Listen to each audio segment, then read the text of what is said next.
human trafficking. There are more slaves today, and there are many other problems. They estimate, the Scotland Yard, based on the records that they have of pedophile material on the internet, they reckon that there are 80 million children have been sexually abused. 80 million. Massive trauma to little children, innocent children. Human trafficking, 80% of it is for sex industry. This is disgusting. This should make us vomit, but this is what's happening on our planet. Who is searching for sex? If you actually did it by the numbers related to this is done where they actually look at the numbers who have access to the internet based on the population sizes. We have Muslim countries that are outnumbering in their searches, even the United States, which is actually #1 for downloads. In a recent article on Huffington Post, Pornhub, the #1 visited pornography site, claimed that they had 14 billion downloads. 14 billion downloads of pornographic material in the last year. 1.5 million videos watched worldwide. This is one website every hour. They estimated that 68 billion pornographic videos were watched. What is happening on our planet? This is happening in Muslim countries. You're in denial if you deny this. There are people here who are probably, they have this tribulation. Our Prophet said, إِذَا سَمِعَ أَحَدُكُمْ بِالدَّجَّالِ فَلْيَنَعْ عَنْهُ. If one of you hears about the Dajjal, let him avoid the Dajjal. And then he said, فَإِنَّ أَحَدَكُمْ يَحْسِبُ أَنَّهُ مُؤْمِنٌ فَيَتْبَعُهُ بِمَا يُبْعَثُ بِهِ مِنَ الشَّهَوَاتِ. This is in the Musnad of Imam Ahmed. He said, one of you will believe he's a believer, and then he'll go and he'll begin to follow him because of what he brings from all the appetites and desires. We have people addicted to these things. They're following. أَرَأَيْتَ الَّذِي اتَّخَذَ إِلَهُ هَوَاهُ. Haven't you seen the one who took his desires as a God? If you're obeying these desires, you are making these desires your God. And Allah is a jealous God. إِنَّهُ غَيُّورٌ يَغَارُ عَلَى دِينِهِ وَعَلَى طَاعَتِهِ وَحَذِّرُكُمْ يَا عِبَادَ اللَّهِ يَا مَعَشَرَ الْعَرَبِ يَا مَعَشَرَ الْمُسْلِمِينَ أُحَذِّرُكُمْ تَحْذِيرًا مِنَ اللَّهِ سُبْحَانَهُ وَتَعَالَى أُحَذِّرُكُمْ توبوا إلى الله سبحانه وتعالى توبوا إلى الله سبحانه وتعالى خالفوا هواكم جاهدوا أعداءكم من الهوى من النفس شيطان دنيا وهوى جاهدوا أنفسكم توبوا إلى الله سبحانه وتعالى أحذركم تحذيرا والله أحذركم تحذيرا. And then Allah talks about the big one, and that's the one I really want to end this conversation with, even though there's more to go. But Allah makes such a big deal out of this subject that, again, just like there were 3 ayat about Judgment Day, now there are وَالَّذِينَ هُمْ لِفُرُوجِهِمْ حَافِظُونَ إِلَّا عَلَى أَزْوَاجِهِمْ أَوْ مَا مَلَكَتْ أَيْمَانُهُمْ فَإِنَّهُمْ غَيْرُ مَلُومِينَ فَمَنِ ابْتَغَى وَرَاءَ ذَلِكَ فَأُولَٰئِكَ هُمُ الْعَادُونَ. 3 ayat about the same subject again. The only other subject that got 3 ayat was what? In this list. What's the only other subject that got 3 ayat? Judgment Day. Judgment Day and punishment. This is the next subject that gets 3 ayat. And you know what the subject is? Shamelessness. People who guard their privates. We live in the ultimately shameless world today. The world in which streaming videos off of any website are available on your mobile device. The age in which the pornography industry is a multi-trillion-dollar industry. The point of which, the agenda of which is to make sure every one of you is a consumer of filth in one way or another.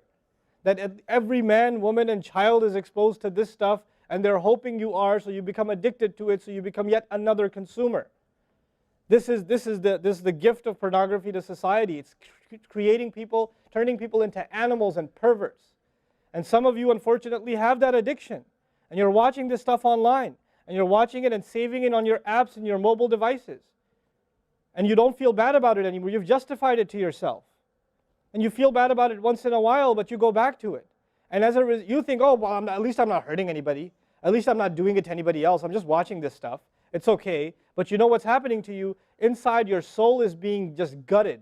You have no soul left inside of you. So your prayers are empty, and you can't even shed a tear in your salat because your heart is so devoid of the fear of Allah because of the filth you've been watching all this time. It's turned you from a human being into an animal, so you can't even look. A woman passes by and you look, you see a piece of flesh walking by. You don't see a human being walking by that deserves respect. You check everybody out and everything out. You're constantly gawking and staring. You have a hard time putting your eyes down. When you're on the subway, when you're on campus, when you're at work, you're walking down the street, you know, you just can't help it. You see a billboard, you take a second look, you see a third look. You don't miss any opportunity to just to violate your soul with your eyes. You're addicted completely. And then you say, brother, how do I get khushu' and salat? What world are you living in? What world are you living in? Ayyuhal ikhwa, my brothers, specifically my brothers. And I know some sisters have this issue too. It's a sad reality. This is a war. This is a war. This is more dangerous than any military war. This is the war that's destroying our souls. It's making its way into our homes. It's making its way, you know, if I want to protect my children from this stuff as much as possible. But when my child goes to school, and it doesn't matter if it's Islamic school, there's a very high statistical likelihood that someone, a friend, with their iPod, with their mobile device, will say, hey, look at this.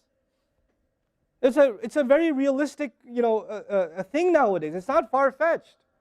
And so I have to prepare my children for the filthy world that they're going to be brought up in. And there's no escape from this stuff anymore. There isn't. It's everywhere. It is everywhere. You have Islamic lectures followed up by, you know, those YouTube puts those follow-up clips, and something will be filthy. Something will have to be filthy. And I don't think that's by accident. I'm not much of a conspiracy theorist, but I don't think that stuff is an accident. And what happens to you guys is you watch a video, you see something filthy, you click it, you click something else, and you end up watching disgusting things. That's what happens to you. وَالَّذِينَ هُمْ لِفُرُوجِهِمْ حَافِظُونَ. Especially when it comes to their privates, they guard them. They guard their shame. Brother, what's the solution? Should I get married? Like the guy who asked the other day, how can I get married right now? You know?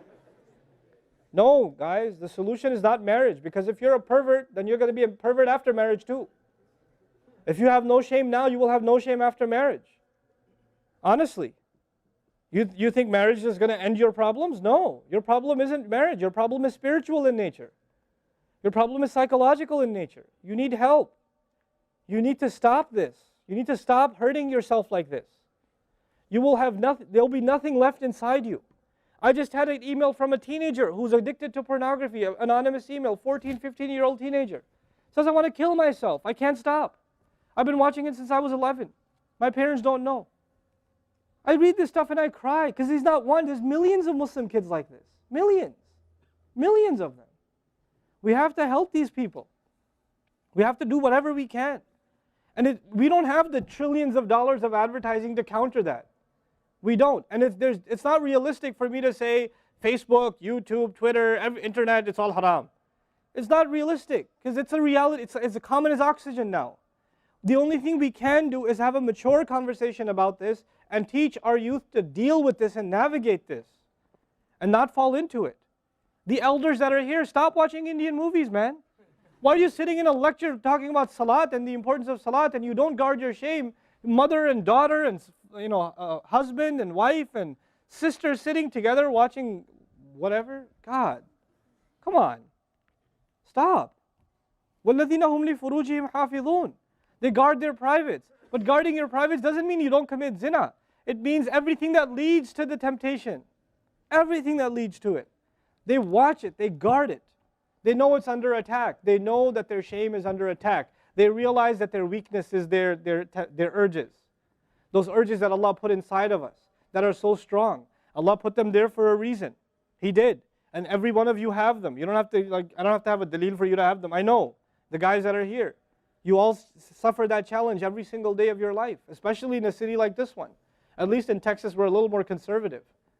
Not that much more, but a little more, you know. At least in some towns, they don't allow for filthy billboards and things like that. They actually don't even allow the billboards, you know. But that's changing soon because, you know, capitalism wins in the end, right? But you guys are living in this city where you're exposed to everything and anything. Everything and anything. And you have to really go out of your way to guard yourselves. This passage is not about high goals. This is about the bare minimum. I told you that, right? This is the bare minimum, folks. The bare minimum is we guard ourselves from shamelessness. We wage a war within ourselves against that tendency. And I know some of you have tried to quit before and you go back. And you've tried to quit before and you go back again. And you go back again. And you keep falling into that trap. I know some of you have done that. You know, and you're struggling with it. But don't give up on yourself. Don't give up on yourself. And whatever it takes, if you just don't be alone. Don't be by yourself. Be with good friends. Be outside. Study somewhere else. Go to the library and study. Go somewhere where other people are around. Because when you're by yourself, shaitan gets you. And if the fear of Allah isn't enough for you, at least the fear of other people will work for you. At least something's better than nothing. You know? For those, I've said this in other talks before, for the parents here, if you have a computer in the house, please don't make it a laptop. Have a desktop in the house with a really big monitor. Get the biggest monitor you can find. Honest to God, and make sure your computer is in the kitchen or in the dining room. Don't put it in the living room. Don't put it in the kids' room. Don't put it in your bedroom. Put it in the dining room, facing the public. You want to do homework, do it over there. Though you can't move the monitor this way or that way. It's facing everybody. That's how you should have it. You know? This stuff, we have to take these precautions. Don't give your 11-year-old a smartphone. What were you thinking? That's not very smart. You know? Don't give them a smartphone. Why am I seeing kids in Islamic school, 5th graders, with iPhones? iPhone 5s. I don't have an iPhone 5. Why do you have an iPhone 5? With 4G, you know how dangerous that stuff is? You know? وَالَّذِينَ هُمْ لِفُرُوجِهِمْ حَافِظُونَ إِلَّا عَلَىٰ أَزْوَاجِهِمْ except upon their spouses. أَوْ مَا مَلَكَتْ أَيْمَانُهُمْ فَإِنَّهُمْ غَيْرُ مَلُومِينَ or what their right hands possess, then they're not to be blamed. Allah says we have these urges and we can execute those urges. We can release those urges, but to the halal spouse, to the spouse, our spouses. But outside of that, we can't. And by the way, when people get addicted to this sort of thing, and they get accustomed to it, or they get over and overly exposed to it, they have miserable marriages. Their marriages start falling apart. They have this virtual idea of what pleasure means, and they don't find pleasure in their spouse anymore. And there's great fitna that comes into the family. It destroys homes, Muslim homes. That's what's happening in our world today. Allah talks about the people who make salah, and He says, I'm describing the people who make salah because this is the mawsuf, al-musallin, then alladhina, all the alladhinas, all the asma' mawsula here are the wasf, the sifa of it, which means the people of salah are the people who protect their shame, are the people who fear judgment day, are the people who, you know, they are constant in their prayers. These are the people. فَمَنِ ابْتَغَى وَرَاءَ ذَلِكَ فَأُولَٰئِكَ هُمُ الْعَادُونَ. The people who pursue anything beyond that, then they are the ones engaged in aggression. This is an act of aggression. You know when adu is mentioned, or adi, adin from adu, from ada ya'du, right? Al-adun. Al-adawa in Arabic means animosity. Allah says whoever pursues their urges to be fulfilled outside of the halal, outside of the marriage, whoever pursues that, then they are engaged in an act of aggression. The question is, aggression against who? Because when you say enemy, then you have to say enemy of who? If they've become an enemy, who have you become an enemy to? Allah didn't mention a maf'ul bihi, no jar majroor, nothing related to it. You know what that means? They are an enemy to themselves, their family. They become an enemy even to Allah's teaching. You know, these are the kinds of people. The most important asset you and I have is our hearts. And this shamelessness destroys the hearts. It destroys it. The most precious thing you and I have to preserve is our iman. And these filthy images is destroying your iman. They're tearing your iman apart. Don't let it happen to you. Do not let it happen to you. And I can only talk about this. I can't stop you from doing anything. And nobody else can. You will have to police yourself. You will have to control yourself. You'll have to make the decision, is my iman important enough? Is my salat important enough? You know? Or should I just carry on and pretend? You know what I told you about jazur, right? When you come across evil, you just don't want to deal with it. You just ignore it. There's a lot of people like that. They hear this stuff and they don't deal with it. They just ignore it. And you're jazur.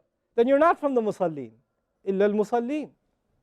If you don't be from the people of jazur, from the jazur'een. Don't be from them. The people who just leave it. They don't even deal with their problem. They run from it. And they cave in every time. And they're reactionary. And that's the beautiful thing about the beginning of this passage. Halu', reactionary. Usually we react to temptation. You react to an image and it leads you to a site, which leads you to something else, which leads you to something else. You're constantly reacting to things. You're supposed to learn to have the right reaction, and the right reaction comes when we become people of salah.